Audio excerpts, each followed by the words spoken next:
Okay, you got me, right? You see me. I'm walking around here. You can see me all the way back there. Right? All the way to the back of the room. I'm way over here. Okay, so this is how to get good video on a mobile device.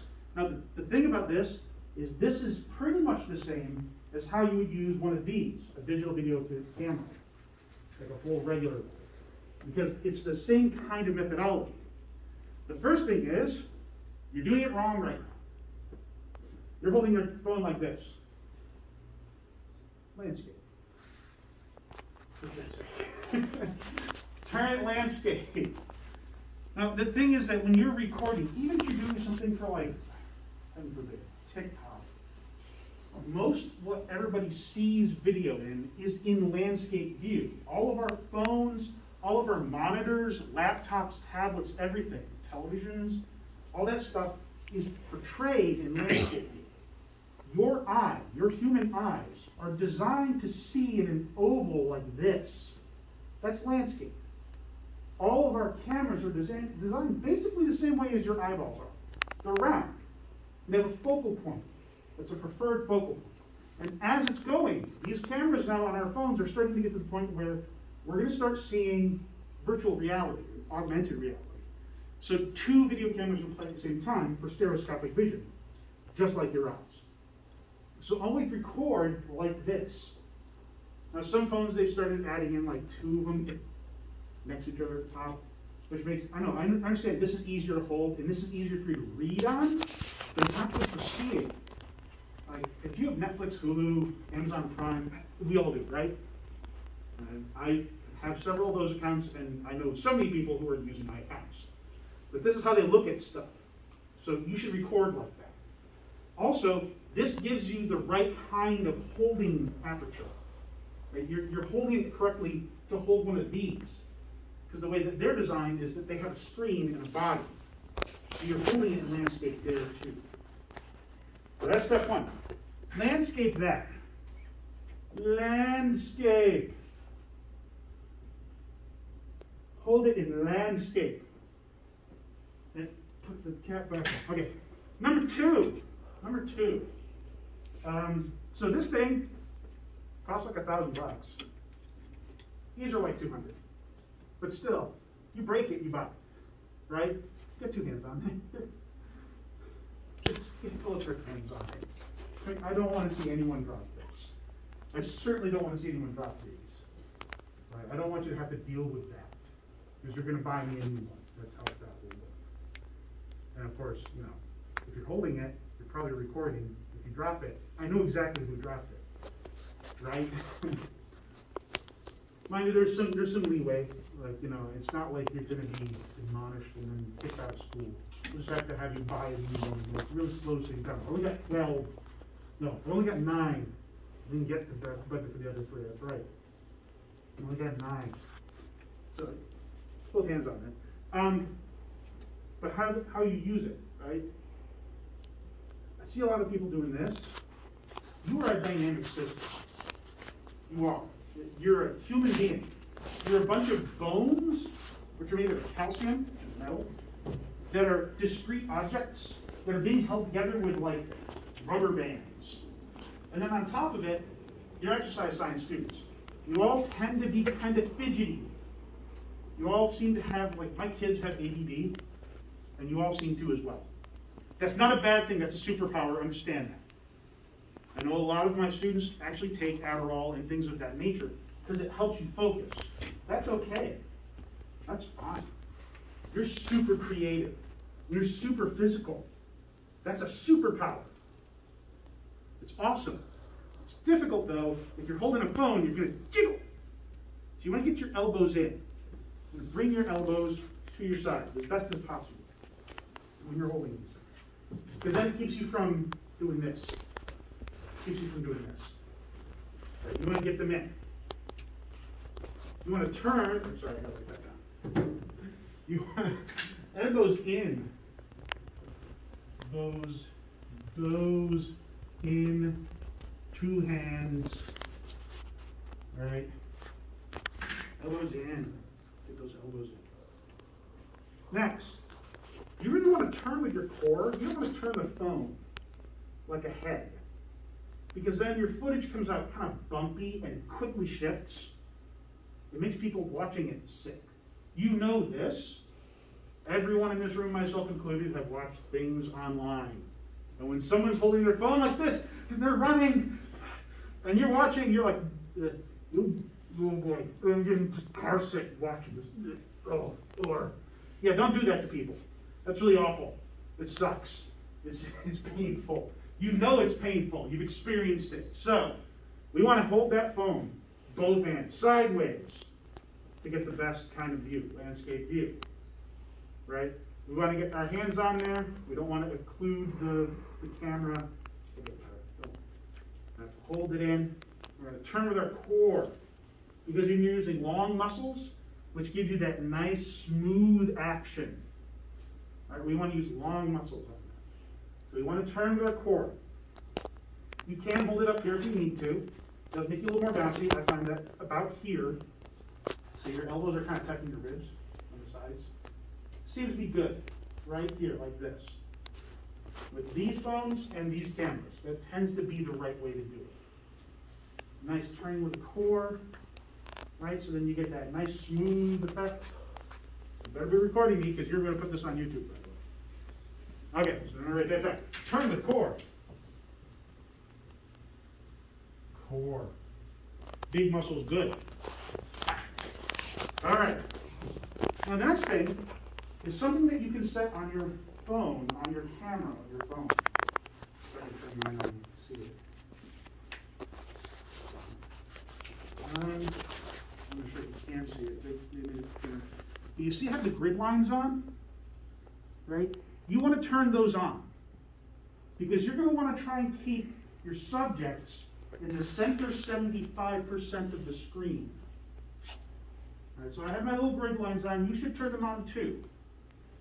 Right? Every single camera phone I have found since like 2003 has these little grid lines on it. Right? They don't show up in the video. They're there for you to help.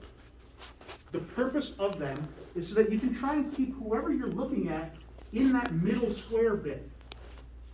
This one's set with the 9 squares. There's also 16 squares. The more squares, better. The more grid lines, the better. Because the center 75% of your view is the part that is the most in focus. Just like your eyeballs. With your eyes, that center 75%, which is not squared off. It's, oval shaped, because your eyeballs are round. But that center 75% is the part that actually sees most accurately. Right? At the edges, it starts to warp, and it gets that fisheye lens effect. Now, the software in our phones are getting better and better, taking out that warping effect, but it can never truly be removed just because of physics. The light's coming in at an oblique angle. How it's going to go. All right, so we got that. Holding out in your hands in landscape with your elbows in and your 2 hands, and then you got to turn to the core, right? You got to turn on those grid lines and keep people in the center 75.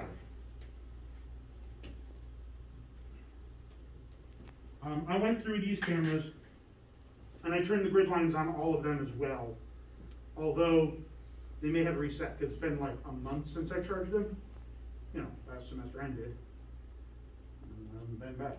So I might have to reset that. So if you find that off, that's a setting. Tell me, I'll show you how to turn it on. Center 75%. And then finally, if you can't get a tripod, you're going to have to become the tripod. Right? Because, again, we're dynamic creatures. I'm being super animated right now, although I always talk with my hands because I'm Italian. Right? But that's just the thing. Like, as a human, you cannot help but move. You're not meant to stand still. So we move a lot, and we are tracking somebody who's moving, right? And chances are you're playing with your dog and you're recording your cat or your friends, or just something crazy that you notice someplace. That's why you pulled out your phone and started recording. Right? Those things are dynamic. You would record something that doesn't move. Take photograph of it. Which still, there's a pull it and snap, probably still better. But still, we need to be able to stabilize our camera.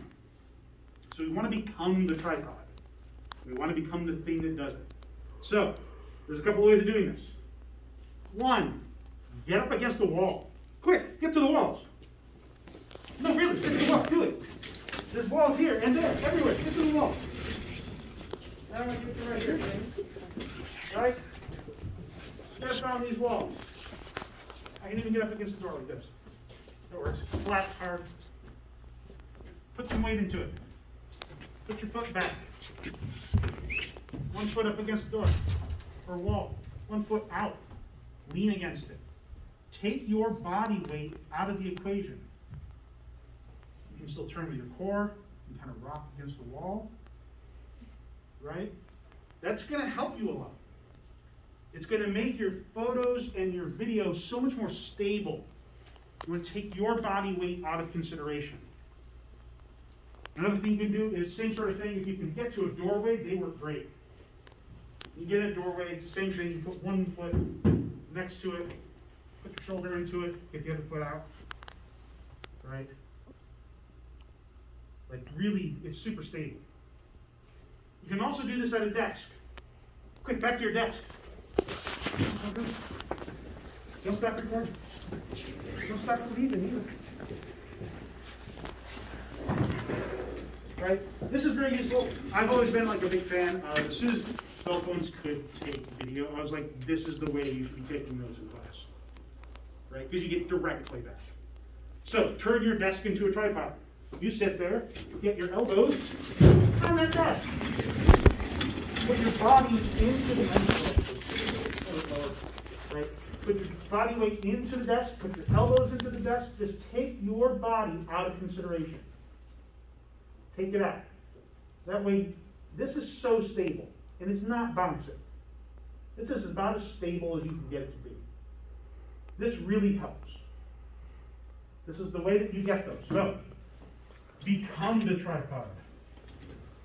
Become the tripod. Okay. There's two considerations that we have as well. Two last ones that you will see more of when we're actually using digital cameras. That's light and sound. Okay. So, with light, this is the best kind of light right here. Diffuse. Right? There's no hard shadows because I have these lights on. There's nothing really like penetrating and blasting any direction.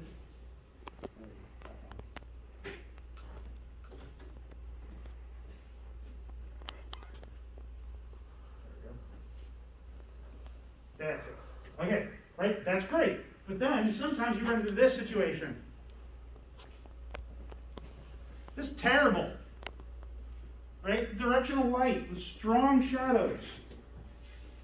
Make it bigger. Make it bigger.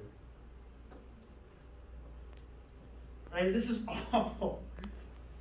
And of course, the biggest perpetrator of this is the sun. If you're outside and you're using your phone, this is going to really screw things up.